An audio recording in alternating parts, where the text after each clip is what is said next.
Maravilha. Bom, oi, gente. Boa tarde, tudo bem? Meu nome é Ariel. Eu vou estar apresentando aqui para vocês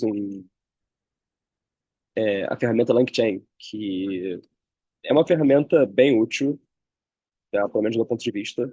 Ela é um framework que basicamente facilita o desenvolvimento de aplicações que para concatenar elas com as large language models e você pode fazer uma porção de coisas. Você pode testar vários modelos diferentes para ver qual é o modelo que mais te satisfaz para suas respostas. Você pode concatenar várias partes da sua aplicação, uma com a outra, e o input de uma vai para o output da outra. Desculpa, o output de uma vai para o input da outra, e assim você acelera e facilita o desenvolvimento das suas aplicações sem ter muita dor de cabeça de como você vai mesclar LLM então, eu particularmente achei uma ferramenta assim rápida de se desenvolver. Então aqui eu vou estar apresentando dois use cases para o uso do LangTag, que são os casos que estão na documentação oficial do Python. O primeiro é de o primeiro é de apresenta assim uma noção básica de alguns usos, e o segundo é um pouquinho mais puxadinho, que é mais como você faz um chatbot aqui, que tá errado. Então, o que exatamente tem no LangChain? Como eu disse, ele é uma framework que te ajuda a integrar os modelos de LLM na sua aplicação, e ele tem vários componentes, tem mais do que esses, mas eu acredito que esses sejam os principais. E eu vou estar falando um pouquinho de cada um deles, menos desse aqui, que é mais para debug, mas eu vou estar explorando bastante esses três aqui. Então, o que são eles? O LangChain Core é basicamente acho que o coração do LangChain. Ele contém pro- as, todas as ferramentas, né, básicas do uso. O LangServe serve para você fazer uma API REST de forma rápida, né, para você expor de forma, como se fala, assim, de forma fácil, né, tudo que você fez com a sua aplicação na framework. O Langsmith, como eu falei, ele serve para debugar, mas eu não vou estar explorando muito ele nessa apresentação. E o LangGraph uma parte bem importante se você vai fazer um chatbox. Ele basicamente te permite encapsular a sua aplicação numa camada que possui uma memória persistente, né? Então ele vai ter lembrança das coisas que você falou anteriormente com o chatbox. Então, deixa só eu mexer um negocinho aqui, pronto. Então, bom, vamos começar e eu vou estar dando uma breve explicação de como ele funciona, né? Então, como você já sabe, né, as LLMs, elas funcionam com prompts e elas retornam respostas condizentes com o que você promptou. E, essencialmente, você, através de conexões com aquele operador de pipe, você consegue concatenar várias partes do seu projeto, tipo o prompt com modelo, com templates, que eu vou falar um pouco mais à frente, que são pequenas estruturas de dados que você define mais ou menos como você quer que se comporte a sua IA, e você vai concatenando uma com a outra de forma assim rápida, né? Com esse operador de pipe, aquela barrinha vertical. E aí é isso que te permite você ter vários modelos e você trocar de um para o outro. É só você redefinir a variável model, que eu também vou mostrar isso. E é como eu disse, ela tem memória persistida se você usar o LangGraph. E o modelo sim, pode ser, até onde eu vi, ele tem suporte a, assim, diversos modelos, ChatGPT, ao Llama também. Eu acho que ele tem ao do Google também, mas acredito que, sim, tem bem mais. Nessa apresentação, eu vou estar usando os modelos do GPT, tanto 4 quanto 3.5. Então, vamos começar, né? Essencialmente, é, o usuário aqui faz uma. Ele, na verdade, aqui está como pergunta, só que o que eu quis dizer é que você faz o prompt, né? E, nossa, desculpa, tá com erro aqui. Aqui deveria ser template.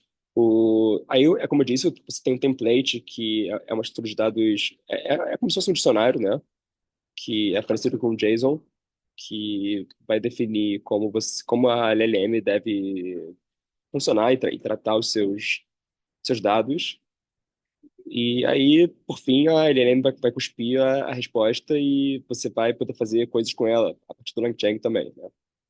É importante ressaltar que nesse passo aqui, entre esses dois, você pode colocar um parser, né? Que vai.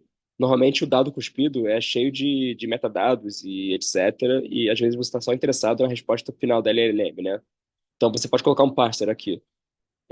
Então é isso. São várias camadas de aplicações que você concatena uma com a outra, né? Me lembra um pouquinho aquela ferramenta da Google de AI, eu esqueci o nome, mas é com grafos também, né? Que você tem você tem um grafo, né? Um nó de grafo para cada parte da sua aplicação e você vai concatenando umas com as outras para fazer ela funcionar como geral, né? Então, como eu disse, aqui a gente vai estar cobrindo os dois primeiros tutoriais básicos do LangChain, né? O primeiro vai ser uma introdução de conceitos básicos, e o segundo, como se criar um chatbot, né? Que, como eu disse, tá com erro aqui. Então, vamos lá. Aqui, o tutorial do oficial, ele ensina a gente a se criar uma aplicação básica que traduz texto de italiano para outras línguas. Só que não precisa ser italiano, pode ser qualquer língua que você quiser. E, essencialmente, você define isso nas suas primeiras interações com a LLM, né? Então, vamos lá. Ah, primeiro, a gente tem que instalar o LangChain. Ah, desculpa, eu esqueci de falar, mas eu vou estar apresentando tudo com o Notebook Jupyter, né? Que eu acho que é uma forma rápida de você implementar as coisas e se der erro, você só vai lá, volta e altera. Para quem não conhece, assim, uma ferramenta bem útil que tem suporte para Python, né? Principalmente. E, bom, como a gente vai estar usando Python, você usa o instalador de programas do Python, que é o pip, e você instala um LangChain como você instalaria qualquer outro programa do Python, né? Usando o comando install. Aqui o tutorial fala um pouco do Langsmith, né? Que ele serve para você ver as entranhas do que sua aplicação está fazendo, mas é como eu disse, eu não vou estar explorando muito isso.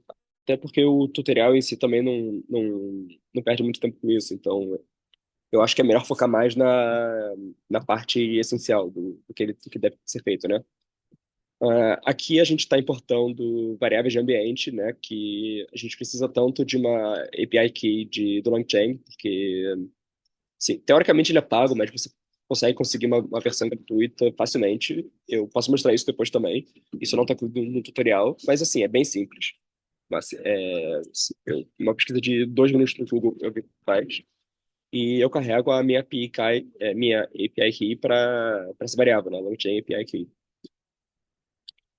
Eu faço a mesma coisa para API key da OpenAI, que não é de graça, né? Ela vai cobrar de acordo com o seu uso e você ao definir o modelo que você quer usar, você precisa instalar as dependências do LangChain para ela, né? Então a gente está fazendo isso aqui nesse bloco. E, bom, como eu falei, você pode usar diversos modelos, né? Mas eu vou estar focando aqui no GPT, que é um modelo muito bom. É, e vou estar usando o 4 e o 3.5. Então, o que está acontecendo aqui? A gente está importando o, os módulos Human Message e System Message do LangChain. E, essencialmente, no Human Message, você define a, qual é a, qual a mensagem que você, como pessoa, vai estar passando para a LLM. E System Message seria uma mensagem para a própria LLM, né? E aí, quando você roda isso, você vai ter uma saída sendo puxada da LLM. Isso aqui a foto não ficou boa, mas deixa eu ver se consigo mostrar aqui no,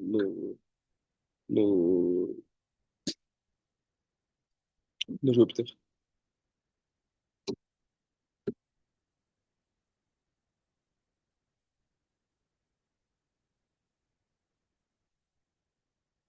Tá aqui, então. Ahn, Você deu o prompt para ele, né, que é para traduzir a seguinte mensagem para o italiano, e a mensagem é oi, e ele traduziu para tchau, né?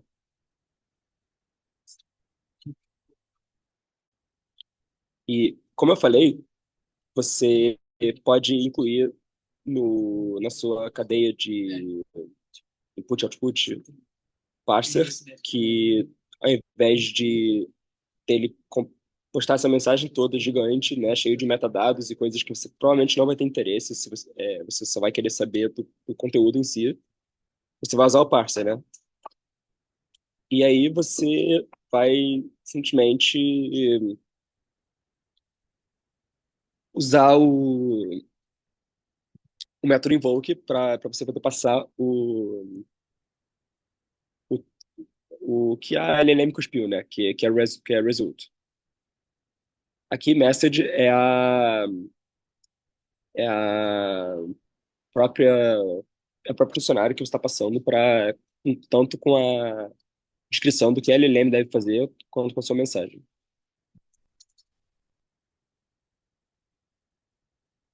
Então, como eu falei, você pode encadear diferentes componentes da sua aplicação usando esse operador de pipe, né?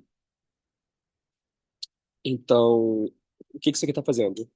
Chain igual a model pipe parser significa que a resposta ou output do model vai estar entrando diretamente com o input do parser. E aí, é, não é difícil de imaginar que isso facilita bastante o desenvolvimento, que é uma forma bem rápida de você prototipar e desenvolver. E, como eu falei, você pode ficar trocando de modelos e passes, por aí vai, mas você pode fazer isso com qualquer componente da aplicação, a princípio.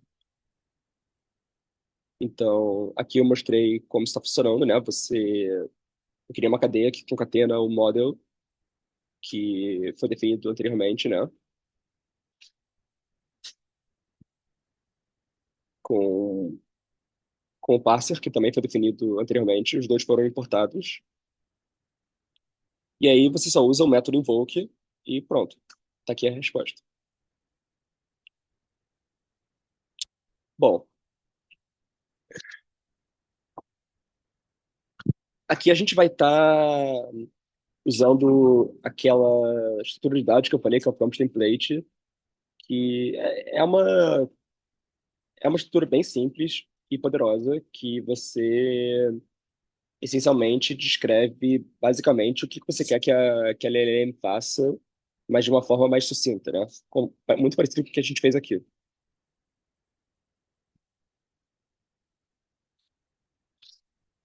Então, bom, é, você tem aqui a criação do prompt template e a gente vai usar duas variáveis. Language, que é a linguagem que a gente quer que seja traduzido para, e texto, que é o texto que a gente quer que traduza. Então, a gente vai passar posteriormente isso para o System Template, que está. Sim, aqui está o text, né? E, bom, na hora que a gente passa o invoke, a gente está passando, a gente está instanciando a linguagem para italiano, o texto como oi, né? E quando você expõe o resultado, ele já está com isso tudo internamente computado e vai só cuspir o output. E aí, aqui a gente está só puxando a, um pequeno resumo, né, do que foi cuspido aqui, só que sem usar o parser. Agora aqui sim, a gente está pegando o prompt template, passando ele para o model faz um output, passa para o parser, e o parser processa e cospe no final o texto que você quer. Então, novamente, aqui você precisou usar o método invoke para você você instanciar as suas variáveis, né? E basicamente é assim que vai funcionar a aplicação toda. É bem simples. E, bom, aqui a gente tem também o LangServe, que, como eu falei, ele transforma essa cadeia LangChain em uma API REST e a gente faz deploy. Aqui a gente precisa fazer a instalação pelo pip do LangServe e executamos o programa surf.py, que ele não está aqui nos slides, mas é um programa bem simples que define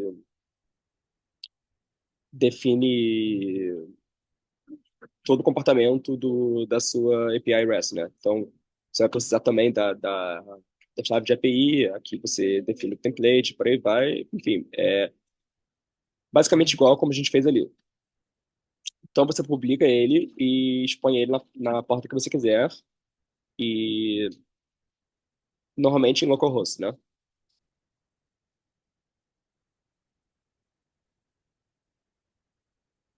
Então, isso tem uma, isso possui uma interface gráfica que eu não vou estar conseguindo mostrar aqui porque não foi nesse computador que eu fiz, né? Foi no computador aqui da PUC e não está rodando nesse computador, mas no final da apresentação, eu posso ver se consigo logar aqui na PUC e mostrar.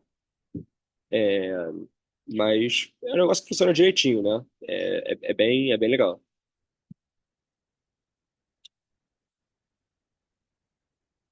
E, bom, aqui você está passando o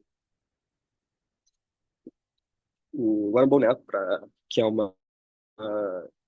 um executável do LangChain para ser exposto no Endpoint Chain, e você passa para ele os mesmos parâmetros que a gente estava passando para o modelo. Então, como a gente pode ver, no final das contas, o usuário faz uma solicitação. Você tem um pipe aqui que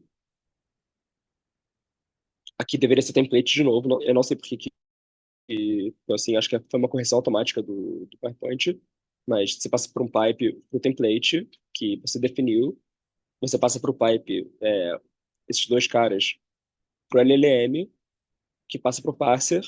O parser vai só te mostrar aquilo que você está interessado em ver, e no final de tudo você publica ela no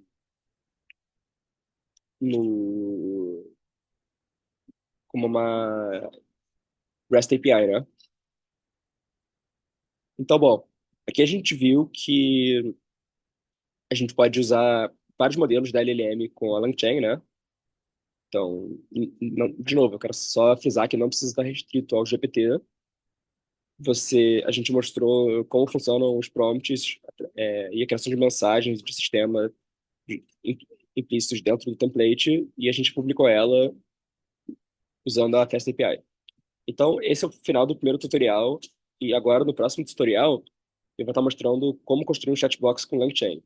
E aqui a grande diferença é que a gente não vai ficar restrito ao contexto de poucas mensagens, né? Então, o que significa que vai existir uma persistência de mensagem dentro do chatbox e ele vai se lembrar das coisas que você falou com ele. Aqui também a gente vai ver que é possível você, através de threads, construir várias instâncias do seu chatbox para que vários usuários possam usar e fica tudo persistido na memória com um banco de dados que é tudo feito em alto nível para você pelas ferramentas do LangChain. Então, você não precisa muito se preocupar em definir seu banco de dados e construir ele e montar e concatenar com as coisas. Não, isso é tudo feito direto para você pelo LangChain e eu vou mostrar para você como faz. Então, novamente, aqui a gente está configurando as variáveis de ambiente. Ah, aqui a gente está usando o LangChain Core, né? Que eu estou instalando ele explicitamente. E aqui, mesma coisa, a gente pega as variáveis de ambiente, a LangChain API Key, e inicializa o modelo de linguagem que eu estou usando, o GPT 3.5, né? Na verdade, é o tudo. E mesma coisa, a gente pega das variáveis de ambiente a chave de,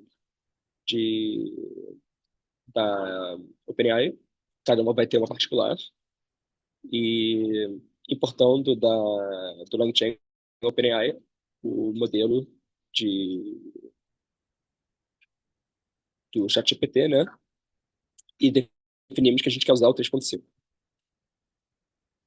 Então, como eu mostrei anteriormente, aqui a gente começa com um comportamento bem similar ao tutorial anterior. A gente vai estar passando através do método invoke para o modelo a mensagem que você quer. Daí aqui a gente pode ver que, como já era de se esperar, output, ele outputou uma mensagem em resposta ao seu nome ser Bob, né? Então, o que ele está falando? O ser humano fala, oi, eu sou Bob, e a IA responde, olá, Bob, como eu posso te ajudar hoje? Só que, posteriormente, se você, em outro contexto de conversa, quiser falar com a IA e quiser que ela se lembre do que você falou com ela anteriormente, ela não vai saber. Ela esquece, basicamente. Então, aqui, eu novamente pergunto qual é o meu nome e ele só responde: me desculpa, eu não tenho acesso a informações pessoais sobre os usuários. Basicamente, é um chatbot inútil, porque ele não se lembra das coisas que você falou com ele anteriormente, né? Então vamos ver como é que a gente faz para mudar isso. Primeiro a gente vai simular o comportamento que a gente quer que a chatbox tenha e, bom, passar uma mensagem: oi, meu nome é Bob. A IA responde: olá, Bob, como posso te ajudar hoje? E depois eu pergunto: qual é o meu nome? Aqui, novamente, eu quero deixar claro que essa é uma mensagem explícita que você passa para a IA, e é como se a IA estivesse falando isso. Então, na verdade, você que escreveu isso, você que definiu essa mensagem como resposta a Hi, I'm Bob.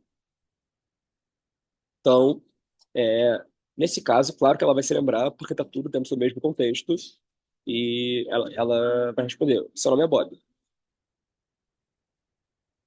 Então, agora, a gente vai ver como usa o LangGraph, né? Que é uma camada do LangChain que vai envolver a sua aplicação e persistir as suas conversas ou dados na memória, né? Aqui a gente não precisa muito se preocupar nos pormenores, mas passando por alto, a gente importa o módulo que vai salvar, né, as coisas e está definindo um banco de dados. Vocês veem que é uma coisa assim bem rápida. Eu particularmente nem parei para olhar que tipo de banco de dados é esse, se ele é relacional ou não relacional, porque é uma coisa que o LangChain abstrai completamente, né? Então, se você está só interessado em construir o seu chatbot sem querer se preocupar muito nos detalhes menores, novamente, você vai gostar de usar o LangChain porque ele é um framework que vai simplificar muito a sua vida. Como eu mencionei, a gente pode querer que vários usuários usem o nosso chatbot, né? Então a gente resolve esse problema usando threads, que são instâncias do seu programa que cada uma possui um ID específico, né? Então a gente pode ver aqui que a gente está usando o ID ABC123. Então a gente faz uma query, né, para passar para IA. Oi, meu nome é Bob. E, bom, aqui a gente está mais ou menos simulando o que o parser faria, mas de uma outra forma, né?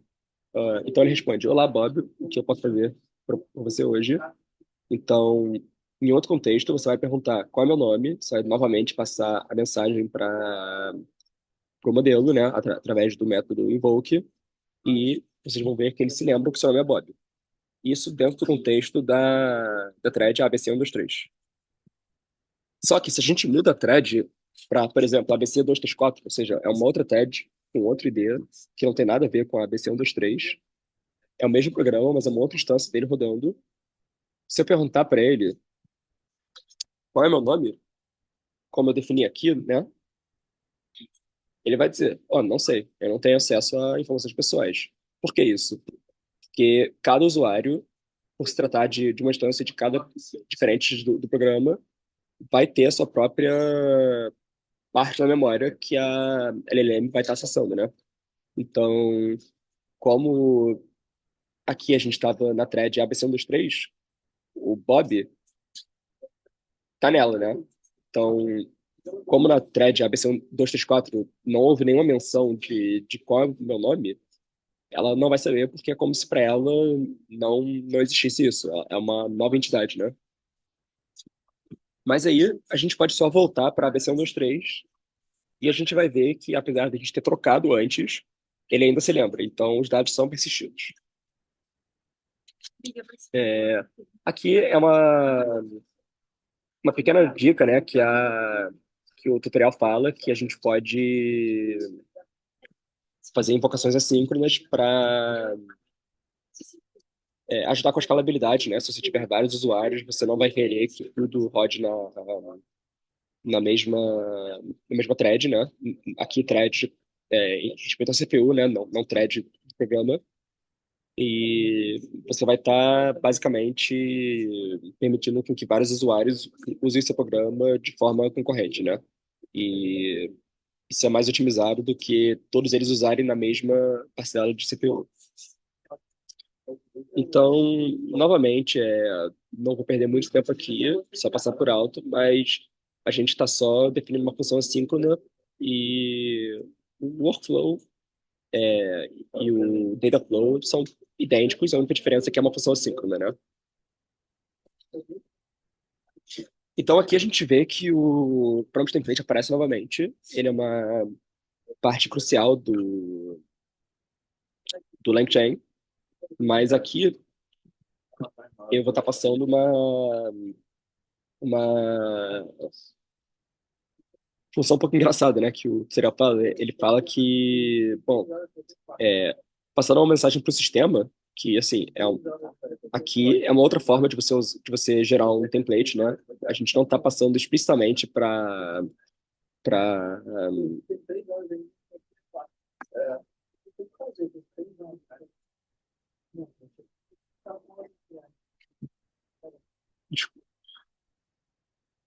aqui, a gente não está passando explicitamente as coisas para system, né? A gente está isso é feito implicitamente por esse método aqui.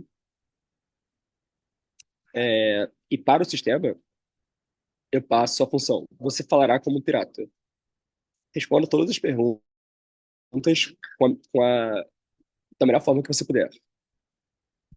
Então, aqui é só para você dar um nome para variável, né?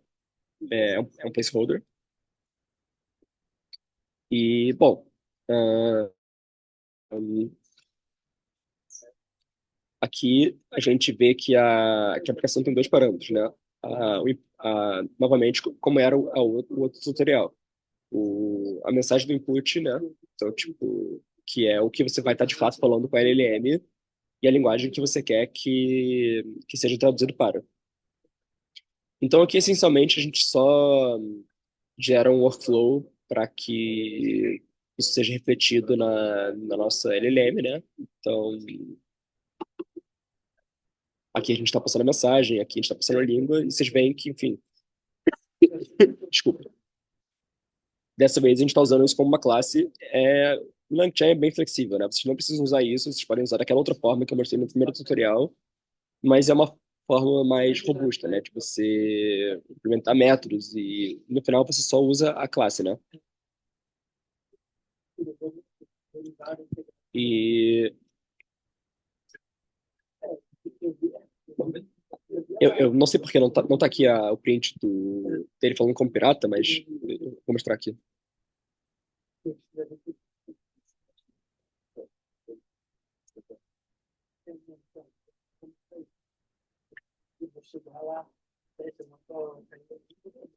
Aqui. A gente, sim, invocaria os outputs da LLM da mesma forma, né? A gente faz uma query, passa para ela através do método invoke, e aqui a gente simula o que o parser faria de novo. E, bom, vocês veem que aqui ele está falando como pirata. Eu não vou nem tentar imitar e ler, porque, assim, vou só pagar mico, né? Mas isso seria um... Aqui, pelo menos, a LLM considera que é como um pirata falaria respondendo a sua query, né? É bem legal. Então, aí você pode continuar, né? Como os dados foram persistidos, você pergunta qual é o seu nome, ele vai falar, Yar, seu nome é Jim. Que não é mais Bob, né? É Jim.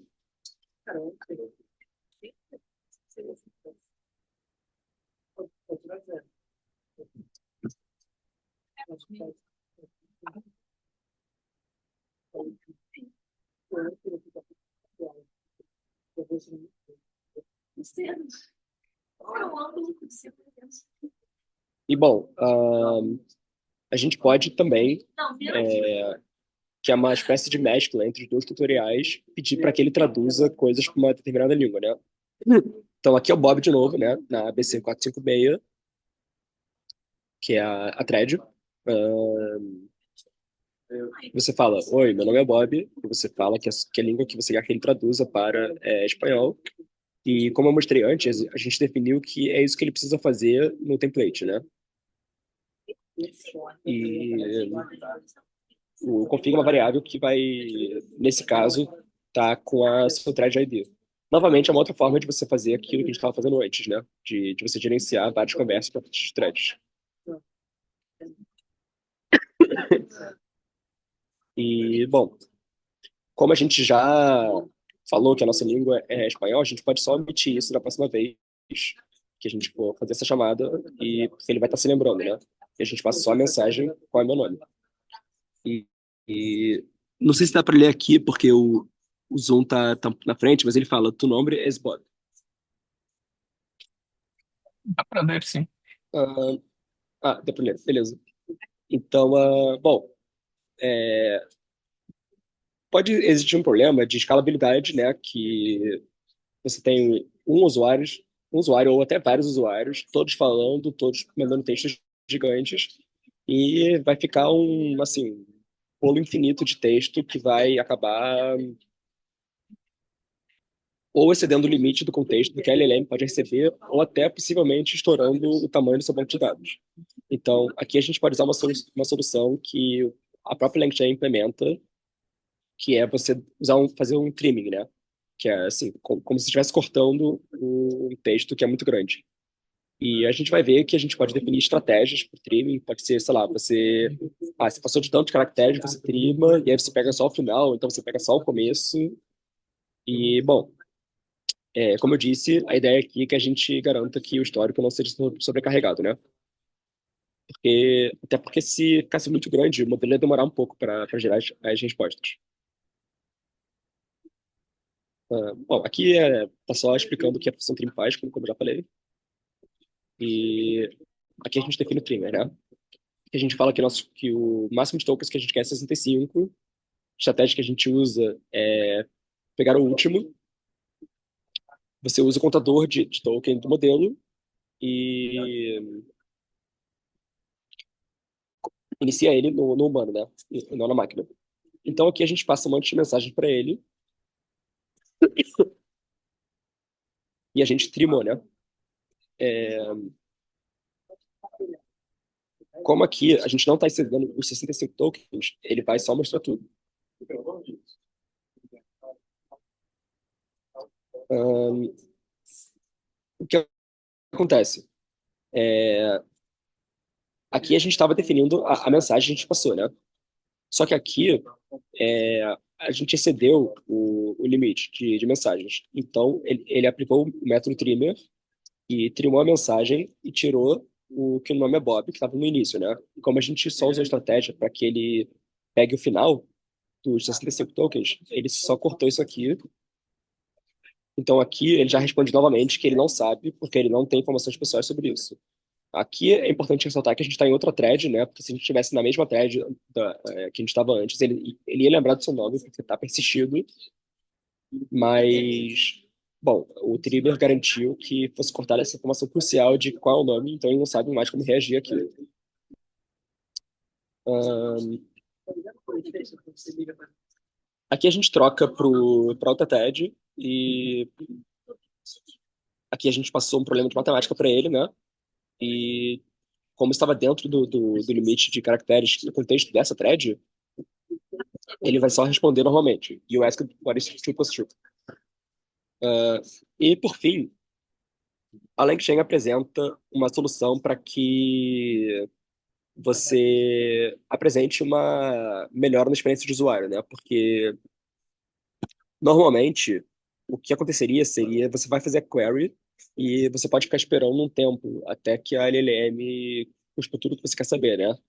Só que aqui a gente usa uma experiência de streaming, né? Que essencialmente ele vai, perdão, ele vai gerando mensagem em tempo real e vai convertendo ela à medida que ela vai sendo feita, né? Então, aqui a gente está configurando a streaming, né? Então, novamente, a gente está em outra thread, o nome dele é Todd agora, a língua definida é inglês, e a gente só passa a variável stream mode message, né? E aqui a gente faz um filtrozinho, né? Que é assim, parecido com o que a gente tinha feito antes com o parser, mas aqui é feito de forma explícita e programado pelo próprio usuário. E aqui ele está colocando esse símbolo aqui, que assim, não deve ser confundido com pipe, para separar cada palavra. E aqui, o, quando esse texto foi gerado, ele foi sendo completado à medida que ele foi sendo feito. E, bom, o tutorial acaba ali, né? E então esse também é o fim da minha apresentação.